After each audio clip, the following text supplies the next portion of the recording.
بسم الله الرحمن الرحيم نحمده ونصلي على رسوله الكريم أما بعد فأعوذ بالله من الشيطان الرجيم بسم الله الرحمن الرحيم لا تجعلوا دعاء الرسول بينكم كدعاء بعضكم بعضا صدق الله العظيم۔ محترم بزرگوں اور دوستوں، ایمان کی بنیاد دو باتوں پر ہے، توحید اور رسالت۔ توحید سے مراد اللہ تبارک و تعالیٰ کی اپنی ذات، اپنی صفات اور اختیارات میں اور بعض حقوق جیسے سجدہ اور عبادات وغیرہ میں اللہ کی ذات یکتا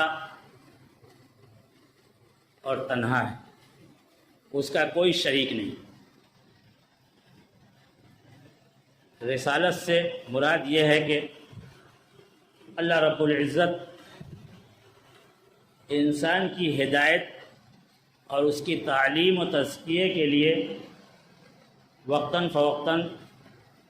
انبیاء کرام کو بھیجتے رہیں۔ جس طرح سے حضرت آدم علیہ السلام پہلے انسان ہیں، اسی طرح پہلے نبی بھی ہیں، اور نبوت و رسالت کو اللہ رب العزت نے حضور پاک صلی اللہ تعالیٰ علیہ وسلم کی ذات پر ختم کر دیا۔ اللہ کے رسول صلی اللہ تعالیٰ علیہ وسلم کو اللہ رب العزت نے نہ صرف رسول بنایا بلکہ ختم نبوت کے تمغے سے بھی نوازا۔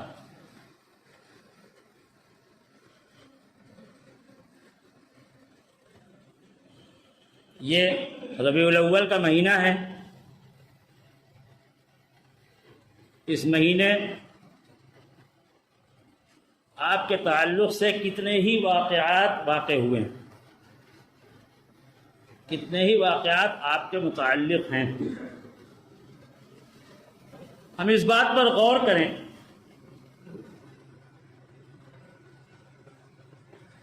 کہ آپ کے امتی ہونے کا جو شرف ہمیں حاصل ہے اور آپ کی غلامی کے جس تمغہ افتخار سے اللہ رب العزت نے ہمیں نوازا ہے، اس کے تقاضے کیا ہیں اور امت پر کیا کیا حقوق ہیں۔ رسول اکرم صلی اللہ تعالیٰ علیہ وسلم کا سب سے پہلا حق یہ ہے کہ آپ کی تعظیم اور آپ کی ذات سے متعلق ایک ایک چیز کا احترام۔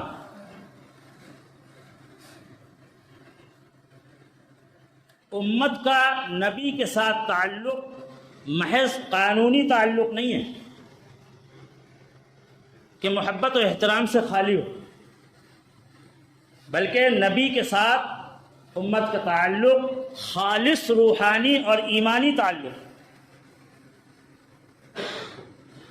کیونکہ اللہ تبارک و تعالی نے نبی کو ساری انسانیت پر فضیلت بخشی۔ پچھلے پیغمبر جو مبعوث ہوئے وہ کسی ایک خاندان کے لیے، کسی ایک علاقے کے لیے مخصوص ہوتے تھے، لیکن نبی اکرم صلی اللہ تعالیٰ علیہ وسلم کی نبوت ساری انسانیت کے لیے۔ آپ کو سارے عالم کے لیے رحمت بنا کر کے بھیجا۔ لقد كان لكم في رسول الله اسوة وما ارسلناك الا رحمة للعالمين۔ آپ کو ساری انسانیت کے لیے، سارے عالم کے لیے رحمت بنا کر کے بھیجا، اور خود اللہ تبارک و تعالیٰ کے ہاں تکریم کا اور توقیر کا یہ معاملہ ہے کہ تمام پیغمبروں سے یہ عہد لیا گیا کہ اگر آپ کی موجودگی میں رسول اکرم صلی اللہ تعالیٰ علیہ وسلم تشریف لائیں تو آپ ان پر ایمان لائیں اور ان کا تعاون کریں۔ قرآن میں اللہ تبارک و تعالیٰ نے کسی شخصیت کی قسم نہیں کھائی، لیکن رسول اکرم صلی اللہ تعالیٰ علیہ وسلم کی ذات کی قسم کھائی۔ ارشاد فرمایا لعمرک انہم لفی سکرتہم یعمہون، اے نبی اکرم صلی اللہ تعالیٰ علیہ وسلم آپ کی جان کی قسم، یہ لوگ بھی قوم لوط کی طرح بد مستی میں رہیں گے۔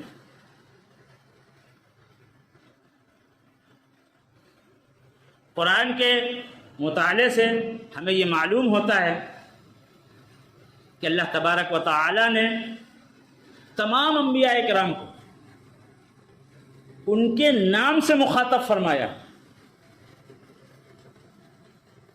یا آدم، یا نوح، یا عیسی ابن مریم، یا موسیٰ علیہ الصلاۃ والسلام، لیکن آپ کو ہمیشہ یا ایھا الرسول کے گرامی مرتبت لقب سے نوازا، مخاطب کیا، اور کہیں نبی، اے نبی کہہ کر مخاطب کیا گیا۔ جب اللہ تبارک و تعالیٰ کے یہاں نبی کی یہ توقیر ہے، یہ تکریم ہے، تو سوچیں امت پر کس قدر تکریم واجب ہو۔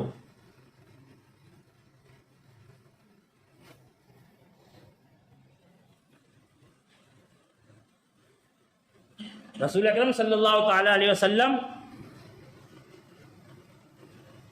کی ذات کا یہ فضل، یہ ذات کے طفیل میں امت کو بہترین امت کا لقب دیا گیا، کنتم خیر امت کے تمغے سے نوازا گیا، اور آخرت میں اللہ تبارک و تعالیٰ کی طرف سے نبی اکرم صلی اللہ تعالیٰ علیہ وسلم کو ایک خاص شان عطا کی جائے گی۔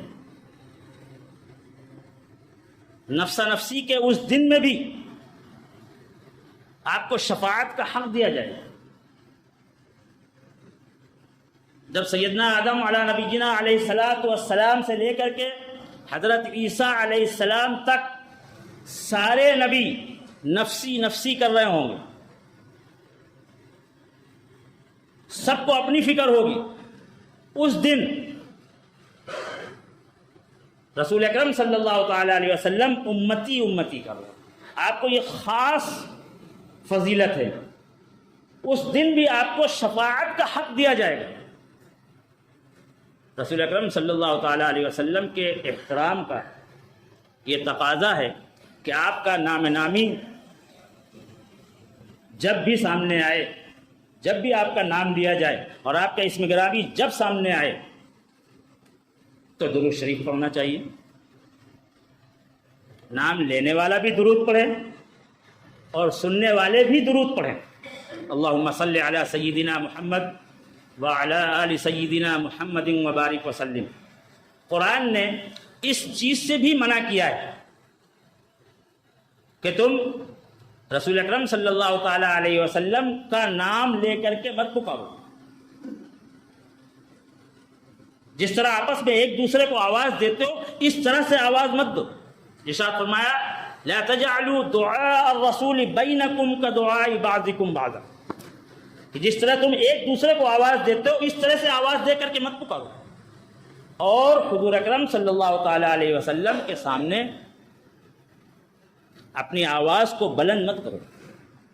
جب تم رسول اکرم صلی اللہ علیہ وسلم سے بات کر رہے ہو تو اپنی آواز کو نیچی رکھو، اپنی نگاہوں کو نیچی رکھو، اور رسول اکرم صلی اللہ تعالی علیہ وسلم کے سامنے جب آپس میں گفتگو کر رہے ہو، آپس میں بات کر رہے ہو تو بھی اپنی آواز کو نیچے رکھو۔ یا ایھا الذین آمنوا لا ترفعوا اصواتکم فوق صوت النبی،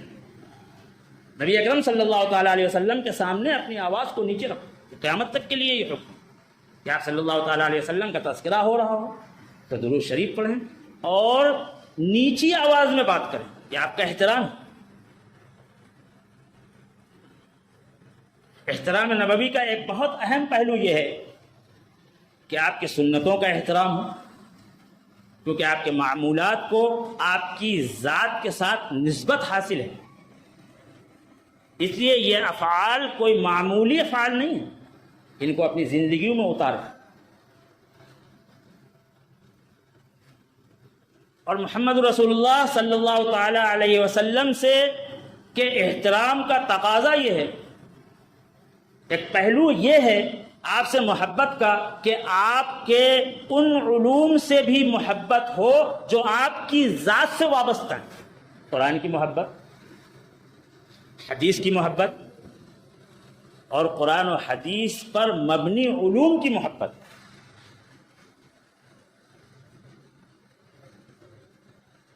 کیونکہ آج کا یہ بہت بڑا مسئلہ ہے کہ ہمارے نوجوان سیرت نبوی سے بالکل نابلد، ہمیں اس کی فکر بھی نہیں، خود ہم نے اس کی فکر نہیں کی، اپنے بچوں کے لیے اس کی فکر نہیں کی۔ کیونکہ ایک اصول ہے جس کا تعارف نہیں ہوگا، جس سے معرفت نہیں ہوگی، اس سے محبت بھی نہیں ہوگی۔ محبت کا یہ تقاضا ہے کہ جس کے بارے میں ہم جانتے ہوں گے اسی سے تو محبت کریں گے۔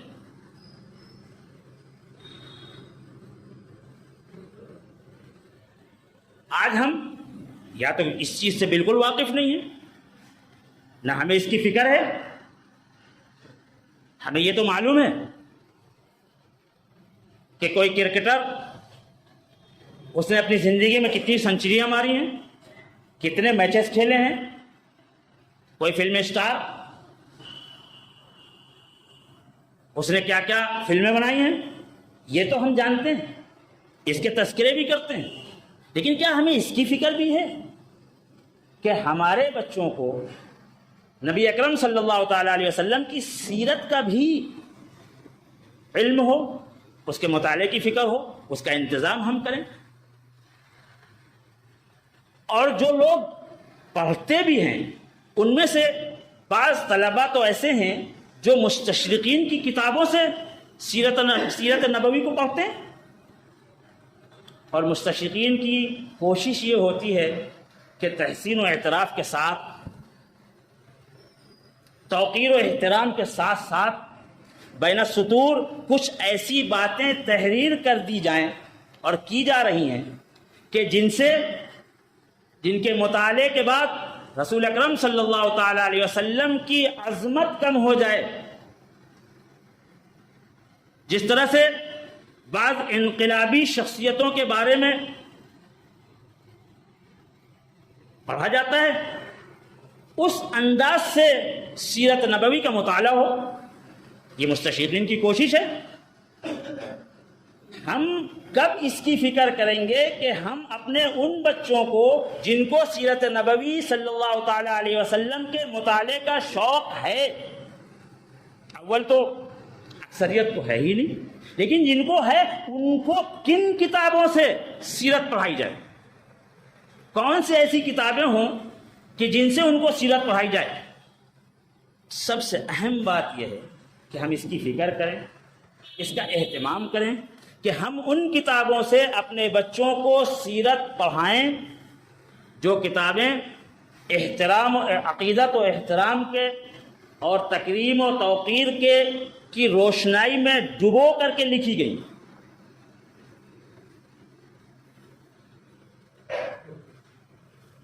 تو اس بات سے ہمیں یہ سبق ملتا ہے کہ ہم غور کریں کہ رسول اکرم صلی اللہ تعالی علیہ وسلم کے امتی ہونے کی حیثیت سے ہم آپ کے حقوق کتنے ادا کر رہے ہیں،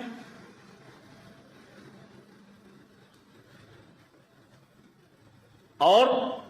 اپنی نسلوں کو کیا دے کر کے جا رہے ہیں، اپنی نسلوں کے آخرت کا کیا انتظام کر رہے ہیں۔ اس پر ہم سب غور کریں اور خوب غور کریں۔ وآخر دعوانا الحمدللہ رب العالمین۔